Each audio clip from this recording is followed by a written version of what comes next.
తీవ్రమైన అవకతవకలు, ఆర్థిక కుంభకోణం, క్రిమినల్ కుట్ర, అధికార దుర్వినియోగం వీటన్నిటి మీద, మనీ లాండరింగ్ మీద, ముఖ్యమంత్రి గారి పాత్ర మీద కూడా సిబిఐ, ఈడీ వెంటనే విచారణ చేయాలని చెప్పి కూడా మేము డిమాండ్ చేస్తూ ఉన్నాం.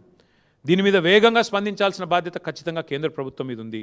ఇప్పటికే మీకు నోటీస్ ఇచ్చి మరి సుప్రీంకోర్టు 10 తర్వాతే మాట్లాడుతున్నాం. మీరు స్పందిస్తారేమో అనుకున్నాం, స్పందించలేదు. అందుకే స్పందించాల్సిన బాధ్యత మీ మీద ఉంది కాబట్టే మీకు గుర్తు చేయడానికే మరి ఇవాళ ఈ ప్రెస్ మీటు. మరి మధ్యలో ముఖ్యమంత్రి గారు దావోస్లో మాయమయ్యారని కూడా వార్తలు విన్నాం. 4-5 రోజుల తర్వాత ఎక్కడో తేలారు. ఆ 4-5 రోజులు ఎక్కడ పోయారో ఎవరికీ తెలియదన్నారు. మరి ఇట్లాంటి రహస్య కార్యకలాపాలు చక్కబెట్టడానికా, మరి తమ బినామీ సంస్థలతో మరి బాగోతాలు చేయడానికా, దేనికి పోయారో వారు చెప్పాలా?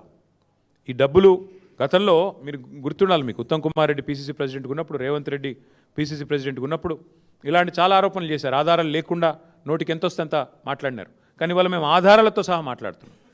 ఆధారాలతో సహా పూర్తి స్థాయి బాధ్యత గల ప్రతిపక్షంగా మాట్లాడుతున్నాం.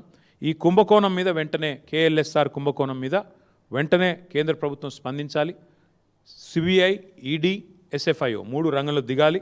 సుప్రీంకోర్టు ఇచ్చిన ఈ ఆదేశాన్ని వెంటనే అమలు చేయాలి. కేఎల్ఎస్ఆర్కి ఇచ్చిన ప్రతి ప్రాజెక్టు రద్దు చేయాలి. కేఎల్ఎస్ఆర్ విషయంలో సమగ్ర విచారణ చేయాలని చెప్పి